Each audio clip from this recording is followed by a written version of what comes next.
Every legend has a beginning, but this one began with a scream and a pearl necklace hitting the pavement. Long before Gotham City whispered the name Batman, it knew a boy named Bruce Wayne, the son of Thomas and Martha Wayne, golden couple, philanthropic, beloved, powerful. They ruled not with iron fists, but with generosity. The Waynes were Gotham's beating heart. Bruce grew up in a mansion, surrounded by elegance and warmth. His father was a doctor turned businessman, a man who believed in hope. His mother, graceful and kind. They gave Bruce everything except immunity from fate. One rainy night, after an evening at the Monarch Theatre, watching the Mark of Zorro, the Wayne family took a shortcut through an alley, Crime Alley. And there, in the shadows, a man stepped forward.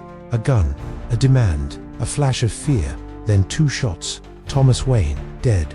Martha Wayne, dead. Bruce Wayne, shattered. He dropped to his knees, trembling. His parents bled out beside him on cold concrete.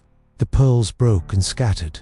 In that moment, a child died, and something else began to grow in its place. That night would never leave Bruce, not in dreams, not in daylight, not in the deepest recesses of his mind. He would relive it again and again. The eyes, the gun, the blood, the helplessness. He didn't just lose his parents, he lost his security, his childhood, his trust in the world. Alfred Pennyworth, the family butler and closest confidant, took him in, raised him, loved him, but no amount of care could reach the void inside Bruce's soul. He withdrew, obsessed, drowned in books, in crime reports, in the anatomy of fear, because Bruce Wayne didn't want revenge, he wanted control. He asked himself, what makes a man pull a trigger in an alley? Is it poverty, madness, desperation, or is it something deeper, a sickness in society? Gotham City became his obsession, the corruption in its police force, the power in the hands of mobsters, the way the law bent to the highest bidder. Bruce vowed to never let what happened to him happen to anyone else, but he knew he couldn't do it as Bruce Wayne. He had to become something else, something the criminals would fear, something they couldn't bribe or kill or predict. He needed a symbol, and one night, years later, as he sat in Wayne Manor, bruised and bloodied from an early attempt at justice, it came to him, a bat crashing through the window, wings wide, eyes hollow, a creature of the night. Bruce stared into the darkness and found clarity. Yes, Father, I shall become a bat. The vow was made, the boy was gone, and the Dark Knight was born.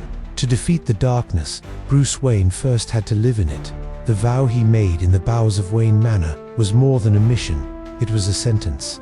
He would not simply become a man who fought crime, he would become a weapon, a phantom, a myth. But myths aren't born, they're built. Bruce left Gotham behind, left his wealth, left Alfred, left the grave of his parents, and he vanished.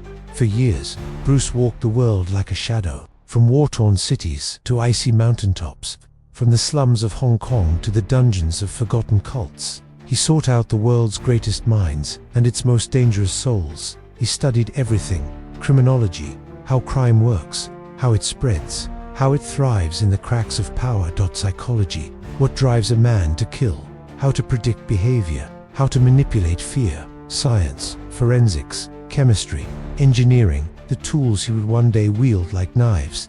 Combat, every style known to man. He trained with assassins, monks, mercenaries. He mastered pressure points, learned to break bones with precision. He trained his body until it was an instrument of war.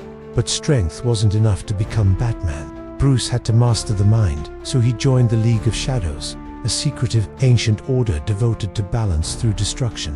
Led by the enigmatic Ra's al Ghul, the League believed Gotham was a cancer, and that true justice required razing it to the ground. Bruce learned from them, studied their philosophies, became one of their best. But when the moment came, when Ra's demanded he execute a criminal to prove his loyalty, Bruce refused. He destroyed the League's temple and fled, barely surviving, because Bruce didn't want to become a killer. He wanted to stop killers. When he returned to Gotham, the city had changed. Or maybe it hadn't changed at all. Crime was worse. The mob controlled the streets. The police were paid to look the other way. The poor were forgotten. The city pulsed, with rot beneath its neon skyline. But Bruce wasn't the boy from Crime Alley anymore. He began building his persona. He used Wayne Enterprises as a front, developed technology in secret, built armor, weapons, a cave of shadows beneath his home. With Alfred's help and unshakable loyalty, Bruce began crafting the myth. He studied how criminals operated, how they responded to stories. He knew the symbol had to be more than fearsome. It had to be unpredictable, unstoppable, inhuman. The Bat was born.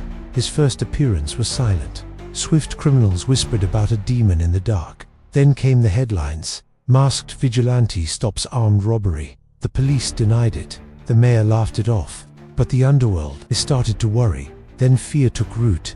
He began dismantling crime families, one by one, interrogating, disappearing, leaving them tied to lampposts and gargoyles. He was myth and monster, a ghost with fists. But Bruce wasn't just building a legend, he was testing himself. Every night was a war, against criminals, against pain, against exhaustion, and against something deeper, the temptation to lose himself in the Bat, because, in the mask, he felt invincible, pure. But if he forgot the boy who had lost everything in an alley, would he become something worse? Alfred kept him grounded, reminded him of compassion, of balance, but Batman had no room for mercy in Gotham's blood-soaked streets, and soon, the city would give birth to monsters even he couldn't predict, because, as Batman rose, the shadows answered, and something new began to stir beneath Gotham's surface. Every war has its monsters, but in Gotham, the monsters wear masks. When Batman declared war on crime, he thought he was fighting greed, violence, corruption. But what he found was something much worse, madness. Gotham City didn't just produce criminals, it bred symbols, just like him. And as the Bat grew into a legend, the city responded with monsters of its own. The first wave was organized crime. The mob, Falcone, Maroni, Black Mask, men who ruled Gotham with cash and blood.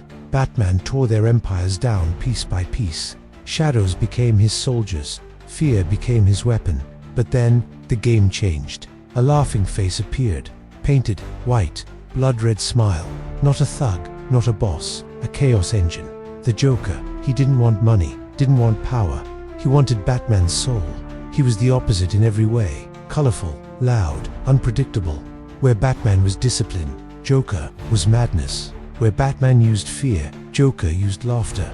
Their battles weren't just physical, they were philosophical. Could justice exist without vengeance? Could order survive in a world built on chaos? The Joker tested every limit Bruce had, and shattered many. He murdered, manipulated, escaped, again and again. And yet, Batman never crossed the line, never killed. Because if he did, he feared he'd never stop. But Joker was just the beginning. Two-Face, once Gotham's White Knight, Harvey Dent, scarred by acid, shattered by tragedy. One coin, two faces, a fallen hero. The Riddler, obsessed with intellect, traps, puzzles, questions that could kill. Poison Ivy, protector of nature, destroyer of cities, beautiful and lethal. Scarecrow, the master of fear, twisting minds with chemicals, showing Gotham its worst nightmares. The Penguin, a grotesque businessman with the face of a monster and the heart of a predator. Each villain was a mirror, a warning, what Bruce could become if he ever slipped. But even Batman couldn't fight. This war alone, he found allies, unexpected ones. Commissioner James Gordon, one of the last good cops in Gotham, a man of law, willing to work with a symbol outside it. Together, they formed a silent partnership, trust forged in crime scenes and rooftop meetings. And then came a boy, orphaned by tragedy, just like Bruce, a circus performer named Dick Grayson. Bruce saw himself in the boy, trained him, raised him, and for the first time, Batman was not alone. Robin was born, bright colors, youthful energy, hope. Together, they fought the darkness with fists and light, and while Gotham still feared the Bat, it saw that even in the shadows there could be hope.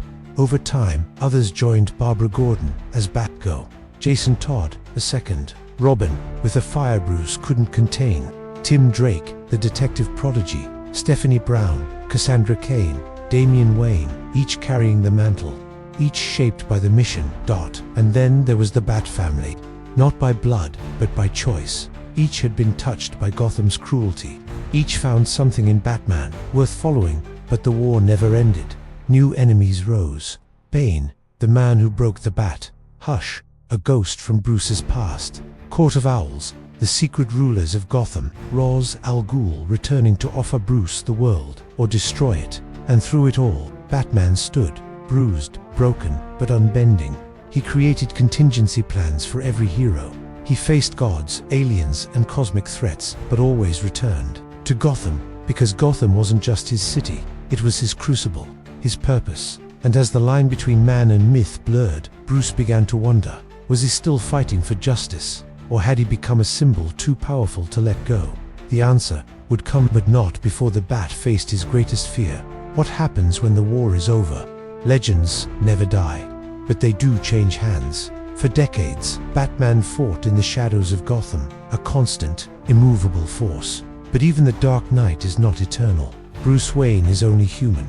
He bleeds, he ages, he breaks. He has buried partners, lost friends, and stared into the abyss more times than most ever will. And yet, the mission endured, because Batman was never just one man. He was an idea. That's what made him dangerous. That's what made him timeless. The bat signal still shines in the Gotham sky, not because Bruce is always there to answer it, but because he taught others to become the answer. Asterisk.